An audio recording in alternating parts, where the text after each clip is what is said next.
achievements he made.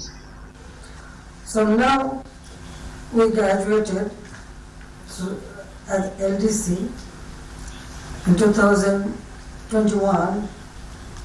2020 we celebrated our Father of the Nation's birth centenary, and 2021 we celebrated our independence 50 years golden jubilee. At that time we graduated. Alhamdulillah, I really thanks to our people and also Allah.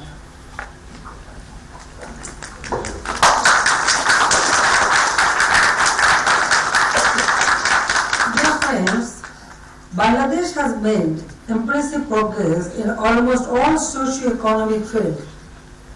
I would like to shed some light on a few areas like economic development and poverty alleviation, education, and knowledge-based society, and women's empowerment, which is the main issue in my heart.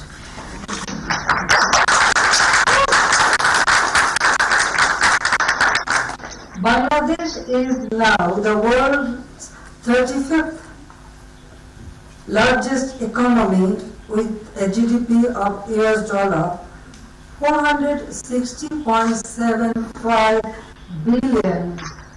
In 2005 to 2006, the GDP size was only $60 billion. Per capita income was $543 in 2006, which increased to $2,824 in 2022. The headcount poverty rate was 41.5% in 2006, while the current poverty, that means 2022 and this is 2023, it has come down to 18.7%, and the extreme poverty rate 5.6% from 25.9%. The fiscal year 2025 to 26, the size of country's national budget was Bangladesh Taka BDT 610.5 billion. In the financial year 2022 to 2023, the size of budget is BDT 6.78 trillion. In the fiscal year 2005 to 2006, export earnings were $10.52 billion, while in 2021 to 2022, they increased to $52 billion.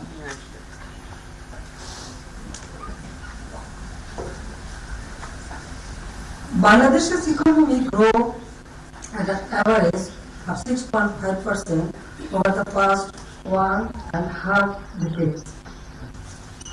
And before the pandemic struck, it grew at 8.15% in the 2018-2009 fiscal year.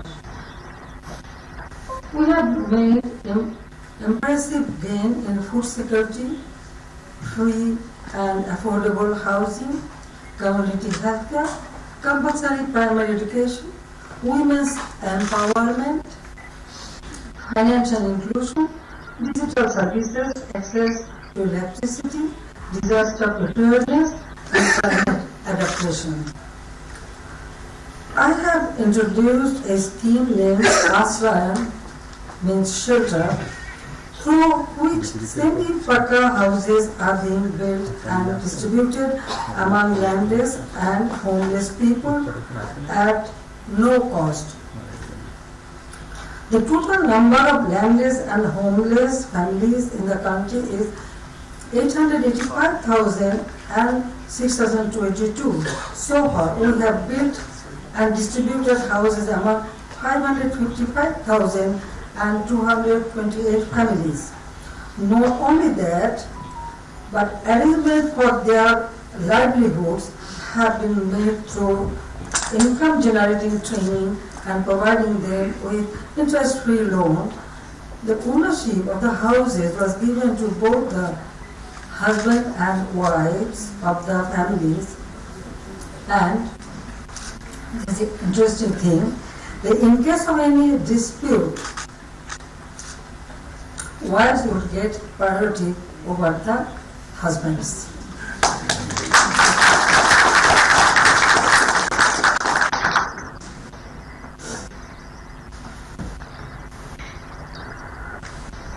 We have established over 18,000 community clinics and rural healthcare centers through which primary healthcare services are being provided to the people. 30 different types of medicine and insulin are distributed free of charge from these centers. Our investment in health sector has started paying dividends. The average lifespan of people has risen to 73 years. It was only 49 or 50 years, so now 73 years. But women's longevity is more than men, that's true. While the child mortality rate has reduced to 21 per thousand and maternal mortality to 123 per 100,000 live births.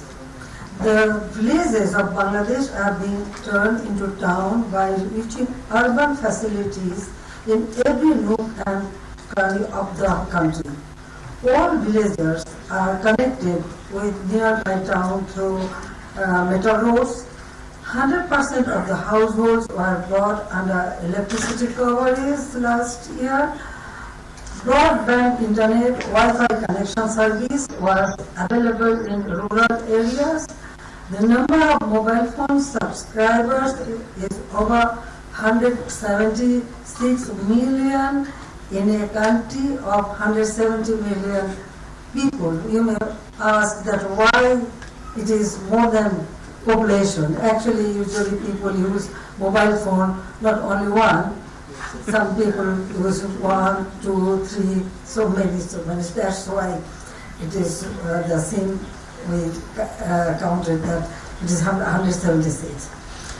Since we assume office, our priority has been to elevate the conditions of the poor and marginalized section of society. Following the principle, we are providing direct cash assistance to 27 million people under 119 social security schemes, including old age and widow allowances and allowances for physically challenged people.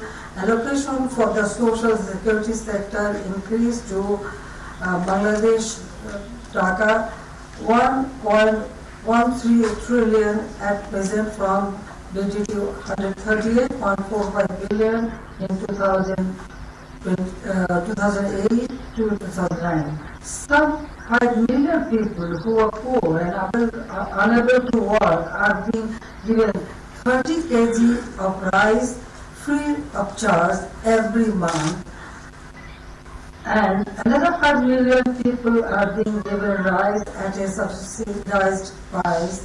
Besides, various daily essentials are being provided at affordable prices.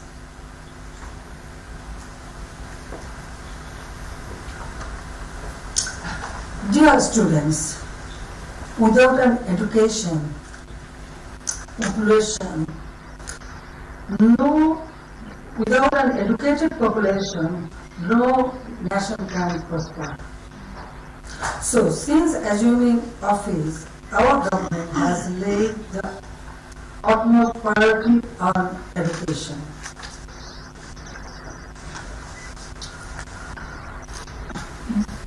There are a total of 118,891 primary level educational institutions in Bangladesh. including 65,566 government primary schools. The number of high schools is over 23,500. About 100% of school-going children are enrolled. The literacy rate increased to 75.2% from 45% in a decade and a half. Along with primary and secondary education, we have also laid emphasis on higher education. There are 162 government-approved universities, including 53 public universities in the country. We have given importance to technical and ICT education. We have established agriculture universities, medical universities, digital universities, Islamic Arabic universities, aerospace aviation university, textile university, fashion design university, biotechnology institution, science and technology universities, engineering colleges and university. We want to build a knowledge-based smart Bangladesh. In smart Bangladesh, there will be a smart government, smart economy, smart population, a smart society, and smart manpower. People will be made skilled in using digital devices so that they can contribute to the fourth industrial revolution.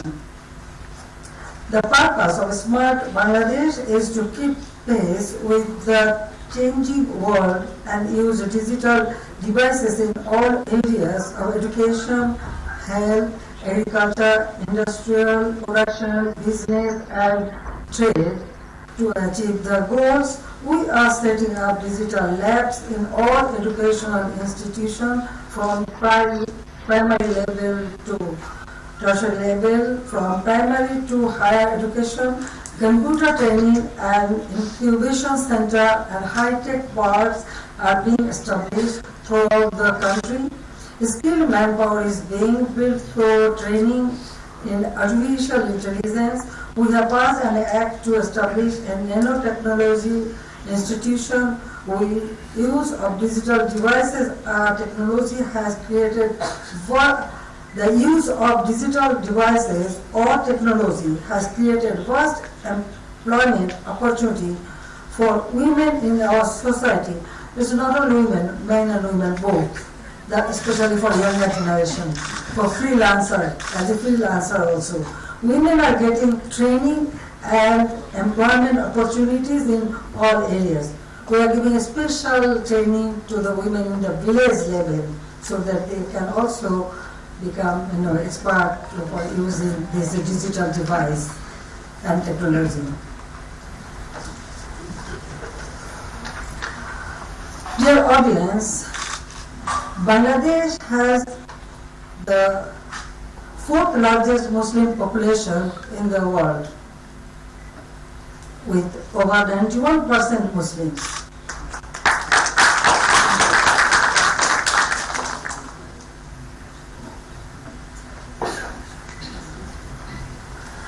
Our great religion, Islam, accords the highest respect to women and has many accounts of successful female leaders.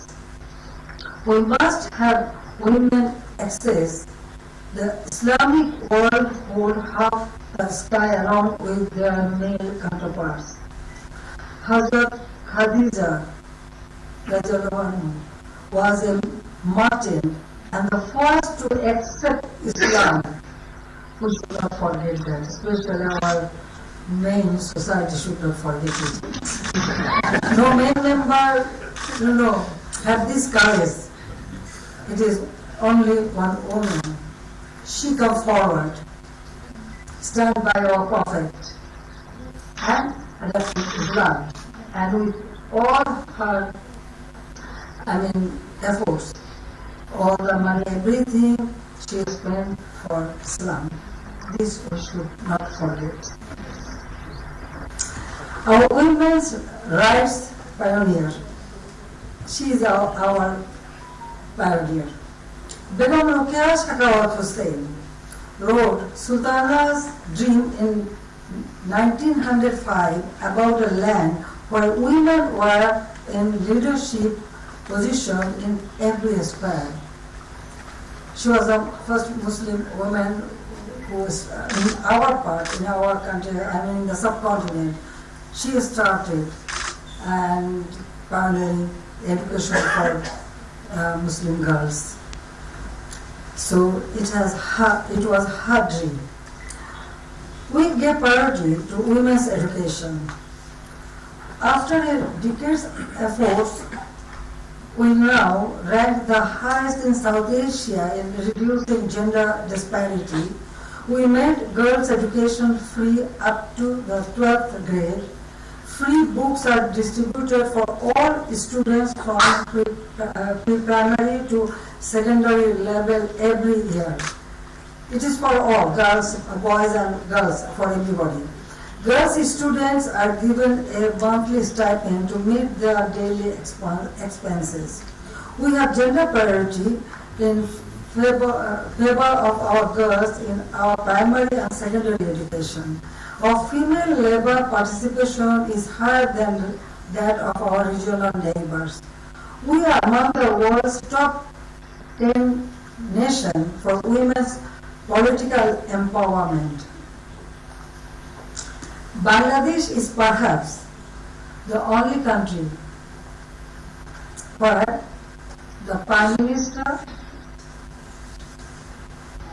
Speaker of the Parliament, Leader of the Opposition, Deputy Leader, all four are women.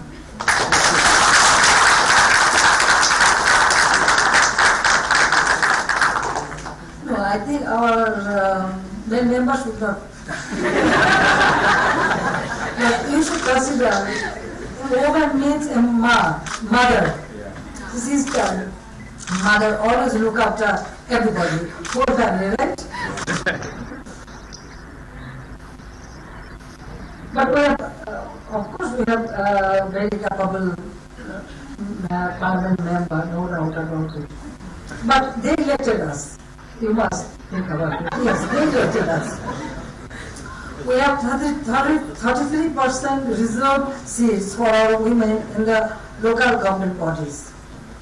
I made it a point to break all glass ceilings by placing our deserving women in top leadership position everywhere.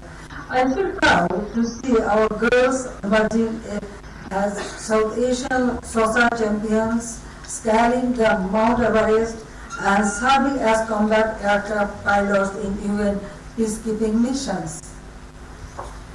I am now encouraging our girls to engage more in science, technology, and mathematics education. Our government is setting up a dedicated technical training institute for them.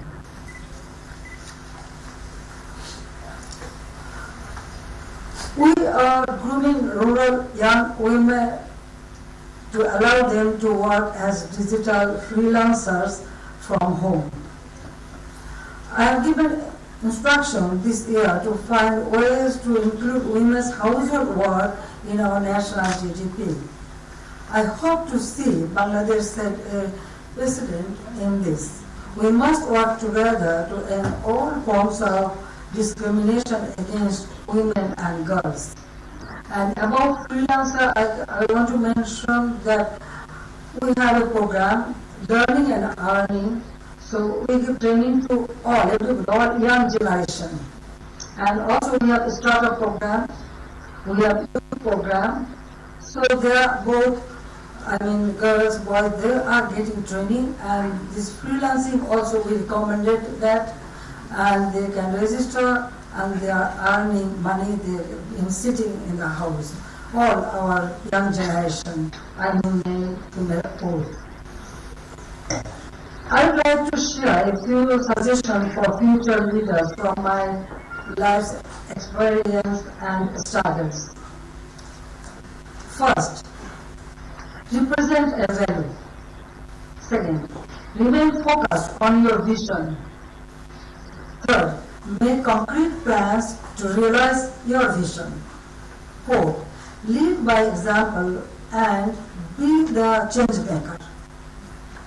Fifth, trust your people and team. Sixth, invoke your maternal spirit. And seventh, embrace the new and future. Dear audience, students, today's Bangladesh is a changed Bangladesh. It is dubbed as a role model for development. Hunger, poverty, malnutrition, illiteracy, etc. are vanishing fast. Our hard-earned development in the country is not a miracle. It is the collective work of our men and women. I have only tried to guide them in the desired directions. And we have taken specific program and a vision. So vision and mission is very, very important. However, it was not an easy journey to reach today's position. I have had to undergo huge ordeals and persecution throughout my life. My father, he struggled for economic emancipation of our people. And for that reason, he had to spend nearly 1/4 of his life in prison. We, the children, had been deprived of his love and affection.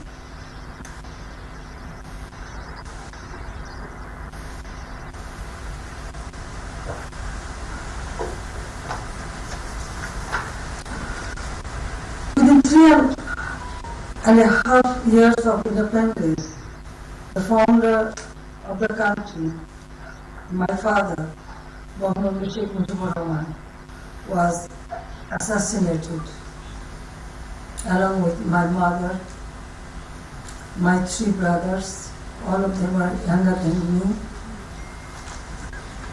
my 2 sister-in-laws.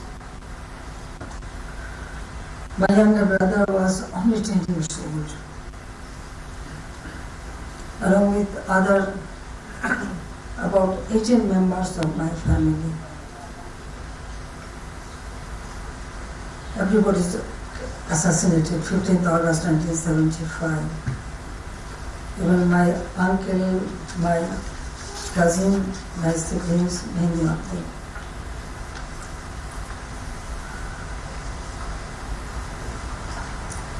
My sister and I survived because we were abroad that time. That time I was a student of Dhaka University. I was doing my master's. And my sister, she is 10 years younger than me. And she was preparing for her exam. She was in college, 12th grade. My husband was a nuclear scientist. He was that time working doing his research in Germany, Karlsruhe University. We just went there for a holiday, so I took my sister. I said, we will be living in the university area, so that will be a nice place, so you will be able to prepare for your examination already. So I took her with me. But one morning I heard that we have no food. Whole family was assassinated.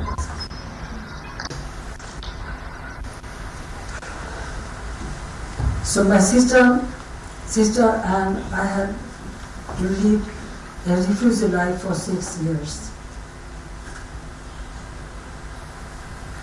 It is not only that, even 1971, when my father declared independence, he was arrested by Pakistani government, military junta, and he was taken to an unknown place. After that, my mother was arrested, along with me, my siblings, all. They put us in a one-story building in a different house. There was no furniture, no assurances of food, nothing. I was pregnant that time, after my first issue. So my son was born in captivity. When he was born, well, they allowed me to, or they took me to the hospital, but we got nothing. They were not even the clothes to put on my newborn baby. One of my classmates, sister was in hospital. She knew the situation. She smuggled some clothes for the baby. So that was our life.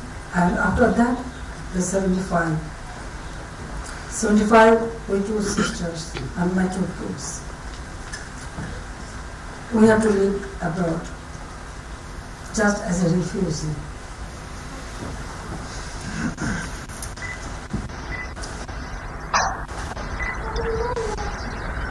In 1981, I was elected in my absentia as the president of my party. So I returned home. There were obstacles. The military dictator was not ready to allow me to come back to my country. Fortunately, I received people's support, and I thought that if necessary, I will sacrifice my life, but I should return home and I should fulfill my father's dream. So to take all the odds, I returned to Bangladesh, and I gave responsibility to my sister to look after my two children.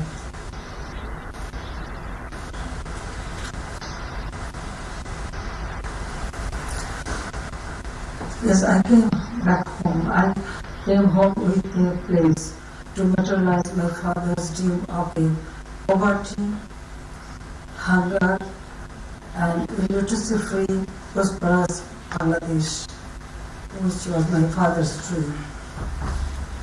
On return, I launched a movement for establishing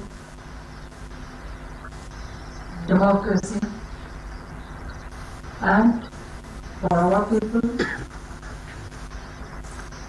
right to food and vote. That means their election and health franchise and the right to food. Because I observed our country that time, 81 onward, it was day-to-day phenomena. People used to wear just torn clothes, even for women, just one piece clothes. Therefore, there was no flesh, only skin and bone. It was so painful. I traveled a lot all over Bangladesh, but communication was not good. Sometimes I have to walk mile after mile, or I have to use this local. But I went village after village and every corner to see the condition and prepared myself. If I can come back to power, what I can do.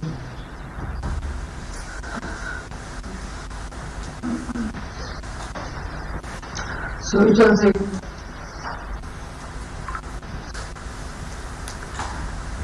during this struggle, I was in time and again. Sometimes they put me in a solitary confinement. There were attempts on me. They shot at me directly or set bomb in my meeting place, or several times it happened. The gravest one being in August 2004, 21 August. 20 August, 2004, when a dozen of ISIS grenades were hurled at me to kill me. So our people, this just created the human shield and protected me. 22 people, means my party workers and leaders were killed, and about nearly 700 our party workers were injured, wounded.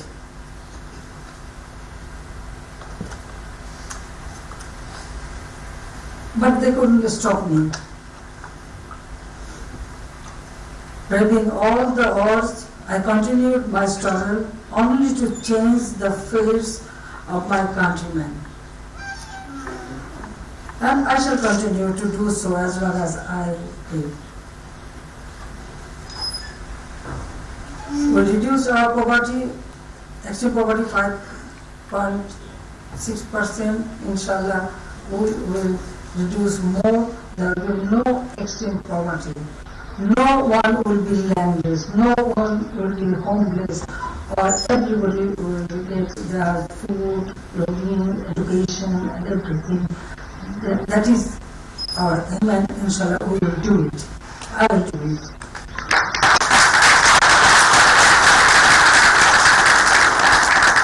So, it is my conviction that I will fulfill my father's dream. A smart Bangladesh, a golden Bangladesh, we should establish. So, our country is a delta. We have also adopted delta plan. So, our delta, I want to build up this land as a prosperity once again. So our country should be a developed country. And I'm very much sure that yes, we will do it. Please keep me in your prayers. And I also pray for you all, the young generation. I thank you again for this honor given to me, and given me this chance to talk to you.